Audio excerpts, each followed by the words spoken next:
परमात्मा हम सभी के पिता जनक उस सतलोक में रहते हैं, शाश्वत स्थान में रहते हैं, और हम भी सभी वहीं रहा करते थे।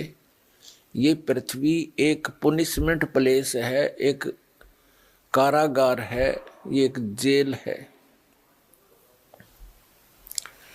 इस जेल से छूटने के जो नियम थे वो हमसे गुप्त कर दिए गए। उन नियमों को, उस विधि को जिससे हम इस पृथ्वी लोक पर भोग रहे कष्टों से मुक्ति प्राप्त कर सकते हैं, इस जेल से छुटकारा पा सकते हैं, वह नियम और वो तत्व ज्ञान परमात्मा ने स्वयं आकर के हमें बताया। जिस सुख को हम छोड़ आए सतलोक में, उसको हम यहाँ इस जेल में ढूंढ रहे हैं। जो सुख एक प्राणी को स्वतंत्र घूमते हुए अपने दैनिक कार्य में होता है, वो जेल में कभी नहीं हो सकता, वो सुविधाएं हो ही नहीं सकती। इसी प्रकार ये पूरी पृथ्वी 21 ब्रह्मांड समेत समझो, ये काल भगवान की जेल है, और इस जेल से निकले बिना हम सुखी नहीं हो सकते। हम अपने एक अपराध के कारण इस काल की जेल में फंस गए। पुण्यात्माओं, हम सतलोक में रहा करते थे। ये बात आप कैसे समझ में आवे नहीं जल्दी सी, क्योंकि आपने अभी तक स्वर्ग सुना है कि प्राणी स्वर्ग में चला गया, स्वर्गवासी हो गया, इनका घर स्वर्ग बन गया। ये स्वर्ग इस पृथ्वी, इस काल का एक भयंकर जाल है। सबसे बड़ा धोखा है जो स्वर्ग है, वो एक रेस्टोरेंट है, होटल है,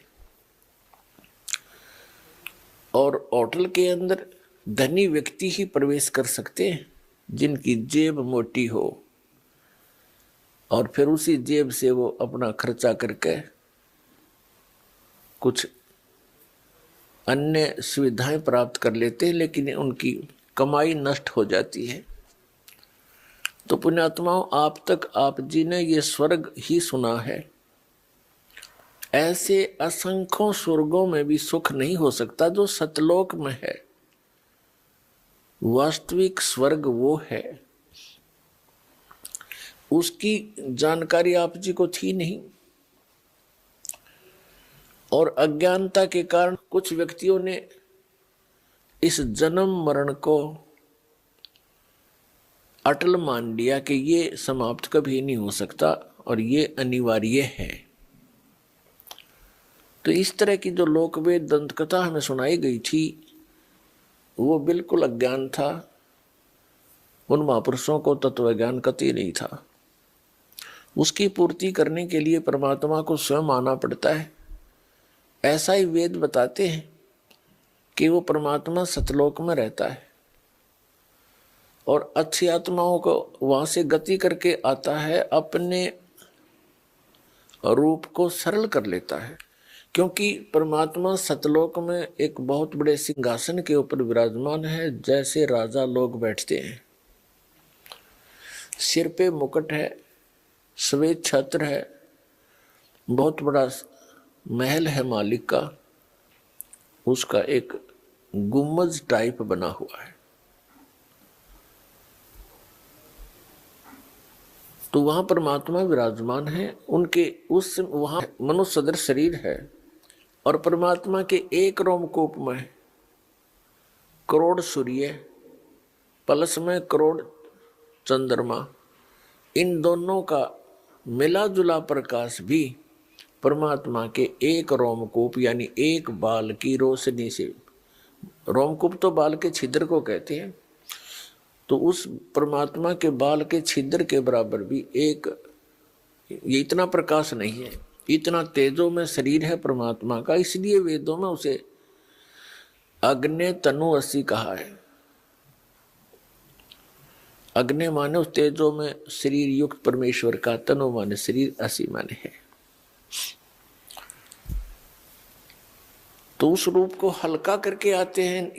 यदि उसी शोभा में, उसी प्रकाश युक्त शरीर से यहां आ जाए तो हमारी चरम दृष्टि उनको देख नहीं सकती, उस प्रकाश को सहन नहीं कर सकती।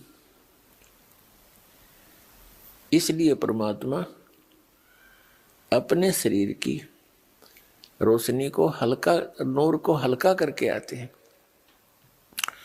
अच्छी आत्माओं को मिलते हैं, उनको तत्व ज्ञान से परिचित कराते हैं, यह वेद बताते हैं। और यही लीलाएं की किसने? कबीर देव ने, कबीर साहब जी ने, कबीर परमेश्वर जी। तो वो परमात्मा इस कलयुग के अंदर किन किन महापुरुषों को, अच्छी आत्माओं को मिले? आदरणीय धर्मदास साहिब जी को, आदरणीय मलुकदास साहिब जी को, आदरणीय नानक देव साहिब जी को, आदरणीय दादू दास साहिब जी को, आदरणीय गरीबदास साहिब जी गांव छुड़ाने जिला झज्जर वाले को, हरियाणा वाले को, आदरणीय गीसा दास साहिब जी गांव खेखड़ा जिला मेरठ उत्तर प्रदेश वाले को, और आदरणीय स्वामी रामानंद जी को। ऐसे अनेकों महापुरुषों को परमात्मा मिले, उन दृढ़ भक्तों को, और उनको सचखंड लेकर गए, उस शाश्वत स्थान में लेकर गए उनकी आत्मा को, स्थूल शरीर को यहां छोड़कर ऊपर के सभी लोकों की जानकारी दी, काल भगवान की जानकारी दी। हम कैसे काल के जाल में फंसे ये सब कारण बताए। फिर उन महापुरुषों को वापस शरीर में, बॉडी में छोड़ दिया।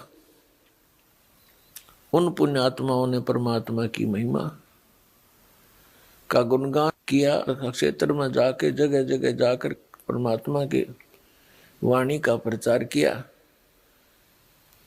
लेकिन हमारे अंदर अज्ञान इतना गहरा हो चुका होता है कि हम परमात्मा के इस यथार्थ ज्ञान को स्वीकार नहीं कर पाते, और जिस कारण से आज तक हम इस काल की जेल से नहीं निकले। और हमने यहाँ की व्यवस्थाओं को,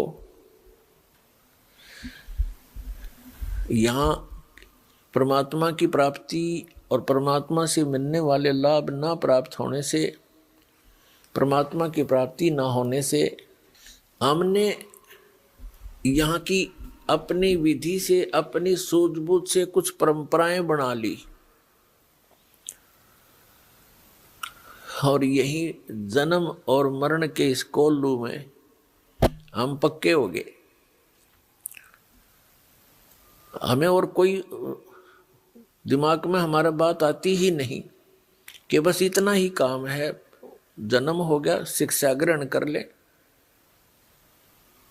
और फिर बड़े होकर विवाह हो जाए, विवाह के बाद संतान हो, संतान की परवरिश करें, इनका विवाह कर दे, फिर मर जावा, बस, नथिंग एल्स, नो प्रॉब्लम।